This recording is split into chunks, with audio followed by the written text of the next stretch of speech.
Welcome back to Saturday Social, joining myself and Joe. On the show this week, we've got representing Liverpool, Paul Machin, and representing Arsenal, Nicole Holliday, which is perfect because those two do battle this weekend. Not personally, Paul. We'll see how this next section goes. Depends how this next section goes. I mean, I'll do it, but... Chances. I was referring, of course, to Liverpool against Arsenal at Anfield Super Sunday tomorrow. What a game that promises to be. You can see it from 4 o'clock tomorrow. So we thought, because we've got a guest of each club on the show, we bring back our popular true or false item, which sometimes sparks a little bit of debate, and theme it around Liverpool and Arsenal. Absolutely, yeah. True or false is back. The expensively created paddles are don't on break the them. table. True or false? Please don't break them because they do cost an awful lot of money to make. We're going to read out some statements involving both teams. Our guests are going to have to say either true or false. They're then going to debate over the topics. No time limits, so we've got plenty of time here. Let's go straight onto the first one, shall we? True or false? Mikel Arteta will finish with a greater Premier League legacy than Jurgen Klopp. Why are you laughing already? What is... Here we go. Here we what go. we wanted. I mean, obviously, you were going to back Liverpool and Jurgen Klopp, and I understand why you would. Right, Paul. But I don't understand why you would back Arteta. Okay, so especially if it's Premier League, because obviously Jurgen Klopp has the Champions League under his belt. Mikel Arteta right now doesn't. Premier League, Arteta's only been at Arsenal, what, 3 seasons, 3 years now? If we win the Premier League this season, which is looking likely, let's all agree, right? Nailed on. Likely. Then, 100% nailed on. Do you reckon? Are you joking? No. Wait, okay, that's a separate topic. No, you don't think that Arsenal will win the Premier League this season? They probably. Yeah, okay, thank you so much.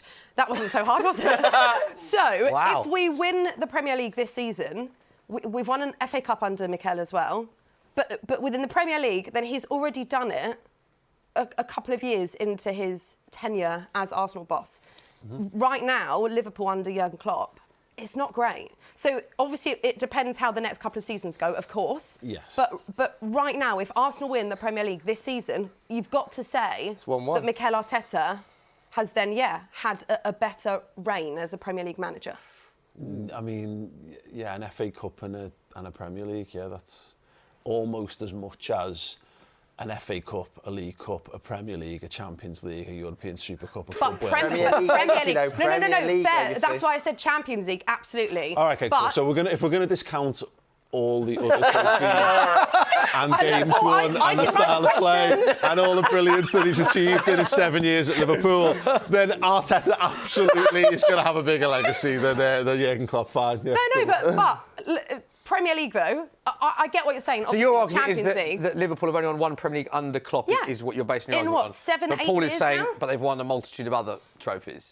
For sure. And again, look, it's very easy to sit here and say, Mikel Arteta, look what he's done so far. But it will depend on how the next few seasons go under him, of course. At the moment, but right his now, legacy is bigger as Pep Guardiola's assistant manager than it is as an Arsenal manager. Wow. What? How can you say that when you're also sat here? I mean, yeah, because he was great at Manchester City under Pep Guardiola. But when we're sat here saying, look how he's turned things around at Arsenal, how well Arsenal are doing this season, they are on course to win the Premier League. What he's done as well with these players, getting this team to change things around, how he has done the past few seasons is brilliant. He will win a Premier League because Man City weren't as good this season and Liverpool weren't as good, not because they were. By the time they both leave their clubs, so Klopp leaves Liverpool, eventually it will happen, Paul, and Mikel Arteta leaves Arsenal, who will have won more Premier Leagues? I think Jurgen. I'm gonna say Arteta. Of course, I'm gonna say that. Ooh, but okay. I understand you've got to back your manager. I'll back mine, and we'll Okay. fight about it later. We'll move on because they're not going to agree with this one. But will they agree on the next one? True or false? Mo Salah is better than Bukayo Saka. Oh. Straight away. Okay, Paul, we'll let you have the first one with this. I mean, Saka's really good. Really good. I'm not going to sit here and throw any shade on Bukayo Saka. Paul. He's fine, isn't he? He's a fan. Clip that. No, he's good. I really like him, and I really wish Liverpool had snatched him up a couple of years ago, to be honest, because I think he's the heir apparent to the next great Premier League player. But Mo Salah's, we're talking about best in the world level. and Saka's not there yet. And even on a season where everyone's going, oh, Saka absolutely pulling trees, Salah's got more goals and assists combined across all comps this season, but he's got like 10 more. And he's been playing at a higher level. He's actually had a poor season by his own standards, Salah, and he's got more goals and assists, and he's been playing Champions League football and doing it as well. Saka, well and good, doing well in the Premier League, but he's at a Europa League and high Premier League level, not at the peak of the game. Okay, Salah is a brilliant player, of course, and has been fantastic for Liverpool. But look, probably an element of recency bias, of course, right now.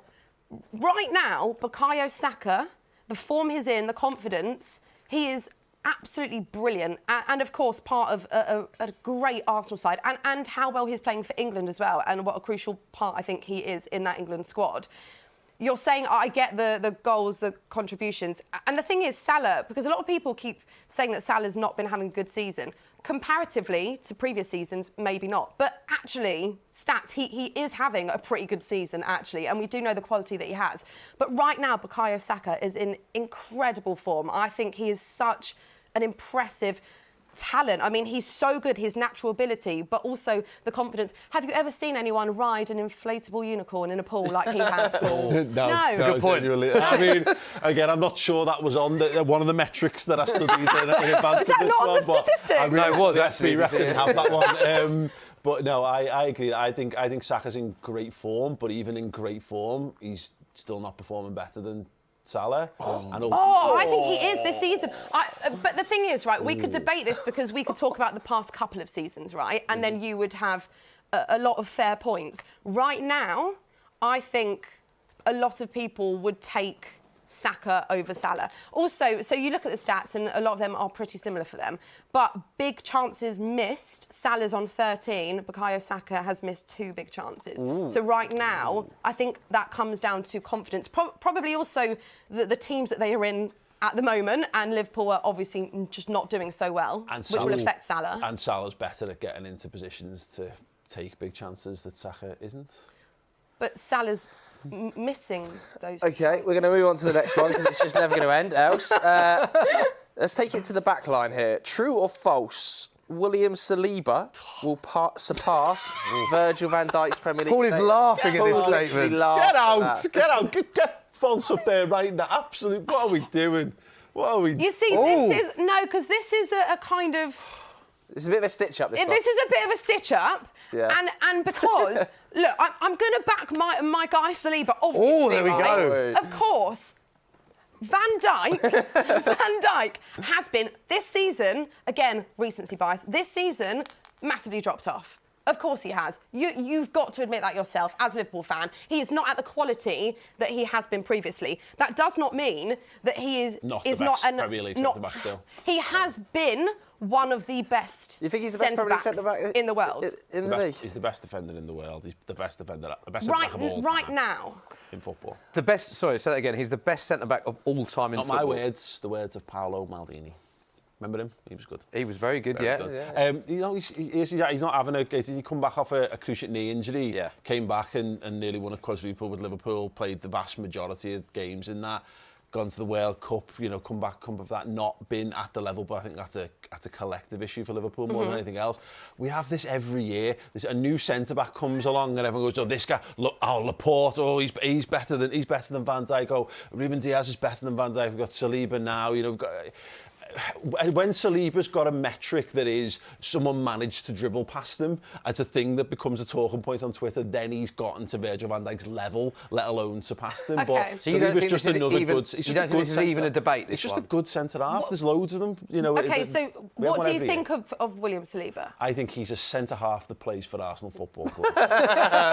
Stop it, Paul. So you don't rate him? I don't not rate him. I think he's a good centre-half. There's a lot of centre-halves at that level, and we have one. I say we literally have one. Everyone goes, "This is the guy." People forget when you're at the top. People start to weirdly stop talking about how good you are. Van Dijk has been at the top now for 5 years. But has been this season. No, Saliba, the defence at Arsenal, how that has changed. Look how bad we were defensively a couple of seasons ago, in the past few seasons. How much that in itself has changed, and I think massively because of him. I think he's absolute quality. I'm not taking anything away from Van Dijk. We've seen what he can do. Van Dijk is brilliant, has been brilliant. Is he getting slightly past it now? He's not even playing in the best defence in the league. This season, the problem is we're trying to talk about what Saliba might be able to do in the next few seasons. It will massively depend on how Arsenal do, how they get on, how Mikel Arteta manages to keep this team going. What I'm saying is that there's a league of legendary centre-halves to play in the Premier League, and you're talking about Rio Ferdinand, Tony Adams, Vincent Kompany, and Virgil van Dijk is the next one of them that is like cemented in that, you know, cast in bronze, he'll be that forever. To say that Saliba's going to surpass Van Dijk, I think we're underrating how high a mountain that is to climb. And also, we just don't know. He's too much of an unknown quantity right now, Saliba. But brilliant. We're going to move it on to the next one, because we're going to compare teams now with the next one. So what we're saying... Joe looks really stressed about this one. So it's the last one we're doing. If Arsenal win the Premier League, that's this season, it will be a greater achievement than Liverpool in 2019-20. Don't forget, that's when they got 99 points. Paul, who is angry about the last one, there was even a comparison. There was complete disagreement again, which is what we love. Joe Thompson is here for that. Nicole, you say true. Why are you going true? I mean, OK, the reason I'm saying true is because that was an incredible achievement when you guys won the league. However, the season before, that's when you finished, 1 point below Manchester City? So it was almost, I think it's fair to say it was coming. It was... So there was an expectation, you're saying? A certain expectation. You were at a certain level, I say you, Liverpool, under Jurgen Klopp, at a certain standard, at a certain level, there was a certain element of expectation that they could do it. You look at Arsenal the past few seasons, even last season, under Mikel Arteta, it's not been good. If you said to someone, any football person, fan, at the start of this season, by the way, Arsenal are going to be top pretty much the whole season and they're going to win the league, you would have gone, no, hun, you're joking. I like that as a narrative of like Arsenal coming out of nowhere and potentially winning the league. I think that there's certainly an honour in that. But to be fair, to denigrate doing 97 points and missing out, and then to somehow pick yourself back up again and win 26 of the first 27 games of the season, then have the league shut down because of coronavirus, to then come back and then go and win it and finish on 99 points and end a 30-year wait for a title. I'm sorry, but like... It's a nice story, isn't it? Like, that is quite nice, it's a bit better, if we're being honest. There we go. But do you get, like, I feel like it's been more of a struggle. What you're doing is a poor version of what Leicester did.